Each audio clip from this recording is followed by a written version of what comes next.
Their arrival, which is of course comparatively early, is a manifestation that the national carrier GIA, despite the monopoly it enjoys, is not taking anything for granted. Although looking exhausted apparently because of the long flight they undertook, the pilgrims were safe and sound. The ambience that greeted their arrival was great. Outside, hundreds of relatives, friends and well-wishers waited to reunite with the pilgrims after what was a month-long stay in the world's holiest place. This year's pilgrimage has been acclaimed to be unprecedentedly successful. Getting the message from the pilgrims, Mamadou Sane told me that aside from the company of the Hajj Commission, GIA officials and the Minister of Works, Construction and Infrastructure, new records have been broken in the history of the organization of the Hajj. I am seeing it a very, very successful Hajj. GIA has done a lot. I think I'm just going this year, but from what I heard from people there who has been going and the guards, I think this year is the best. We don't have any other problem. We've successfully visited all the areas, and in fact we had at Medina we have, instead of 40 prayers, we have 41. So that's a success. That's a success alone, a big success. And in fact, coming back to the Gambia also, we were at Jeddah, and the flight was there since 2 o'clock waiting for us. For Ajaratu Sira Sise, Gambian pilgrims have done a great job in Mecca. The whole process, she explains, was a success, except for some inevitabilities of fate. We went and returned in peace, and we performed a Hajj accordingly. Nobody suffered, only one person passed away. May his soul rest in peace. The adjacency of the place of accommodation and the general security provided by the Saudi government were also commended. Our hotel was not far from the Kaaba. The distance disturbed nobody.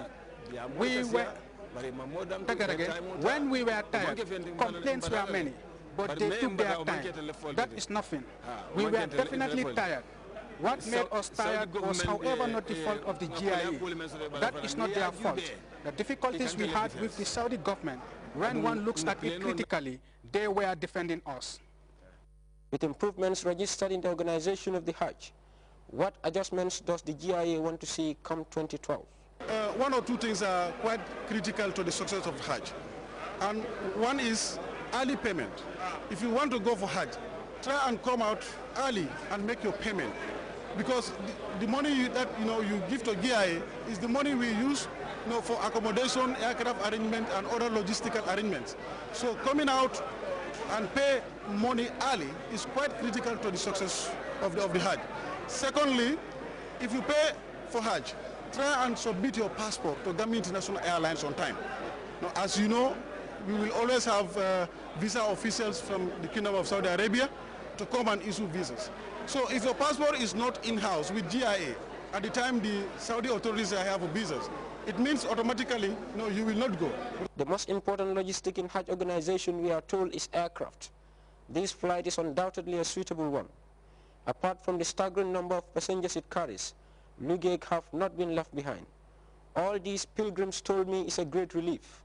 However, if these successes are to be maintained, intending pilgrims, GIA and other stakeholders should build a partnership in which all parties play their role effectively.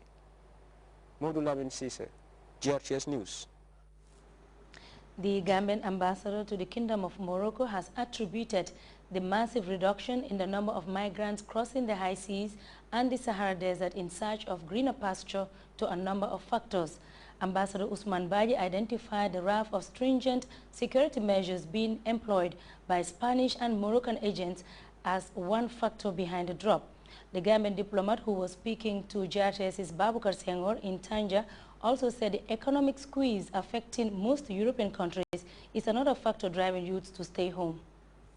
His diplomatic sojourn in North Africa, former Gambian Interior Minister Ousmane Badji says he is now quietly settled into his new environment in the Kingdom of Morocco. He is stationed in Rabat, but also keeps an eye on neighboring countries in the region. It was when the Gambia Under-23 team played in Tanja against the host, Ambassador Badji took the long drive from the Moroccan capital to the outpost town to see the team. Morocco and the Gambia have built a solid bilateral relationship that has now spanned across many spectrums, trade and commerce form an integral part of that bond. When I sat down with Ambassador Paji at the Grand Andalusia Hotel in Tanja, our discussion centered on a host of issues, including his maiden crack at the diplomatic field. Here he explains how his first engagements were to become a familiar phenomenon in the region and elsewhere. When I first came here in 2007, we were having a lot of Gambians, joining other sub-Saharan Africans also in their crusade for this illegal migration. Morocco is one of the frontline states battling the mass migration of youths via the Sahara Desert and the high seas to Europe. Despite having to cope with the rigors of settling in a new environment, Ambassador Baji says he was faced with the disturbing news of the apprehending of scores of his countrymen in Dakhla, an unwelcoming news for a new man in an unfamiliar environment. The first week I arrived, we recorded through the Ministry of Interior here 60 Gambians at the border. But because I was just arriving, so I could not go to see for myself, I sent my first secretary to go there, and register all those Gambians, interview them to ascertain their citizenship before taking any action. Then 1 or 2 months later, we received another telephone call from the Ministry of Interior that they got some Gambians in the same area, Dakhla, at the southern province, they are in about 100 of them, and the numbers were increasing, and this rings a bell. And I said, look, now this time around I've started settling, let me just go and see for myself. That news will be the springboard for an active diplomatic life for the former Gambian Interior Minister. This notwithstanding, the flow of migrants into Spain, Ambassador Baji explains, has now diminished drastically, due largely to what he referred to as a combination of factors. Now, since then, we've not been registering many Gambians. At least the rate has now diminished drastically, because we always tell them, you are wasting your time and your money. The Moroccan security, in collaboration with the Spanish security, have tightened all the borders. There is no way you can go. One other factor which I think discouraged most of our own fellow Gambians from now using the route to the back gate to Europe is also the financial crisis, the economic crisis that Europe is going through. Because some of those Gambians in Europe used to sponsor them, send them money, but they are finding it difficult themselves. As a result, that support was not forthcoming. Despite the Gambia enduring a 3-0 thumping at the hands of the host, the Gambian top emissary says it is an important visit by the team, something he says explains the good times enjoyed by the two countries. For Grts News, this is Babukar Senghor. You can also follow that story and other Grts programs live on our website at www.grts.gm. There you can also monitor Grts Radio live. But before we take a break, here is an announcement. The Deputy Governor of the Lower River Region, Janko Samusa, is hereby requested to report to Banjul immediately and start mobilizing the youths the way he normally does it, ahead of the commencement of the tour by the APRC team, which will kick off tomorrow, Sunday, 13 November 2011. A media release is urging Mr. Samusa to start making the necessary arrangements and inform the Bureau as to where the youths are to be picked up.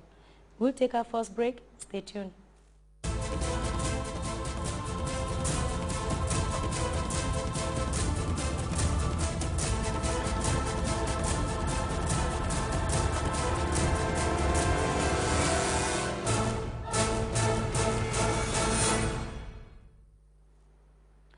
Welcome back. While U.S. President Barack Obama pressed for a Trans-Pacific Free Trade Agreement at the Economic Conference of Asian Pacific Nations in Hawaii, a high-profile Republican presidential candidate blasted U.S. aid to China. Mitt Romney argued that with a $189.3 billion trade deficit with China, the United States should cut foreign assistance to Beijing and ask the emerging power to give more instead. CNN's Jill Dorothy reports.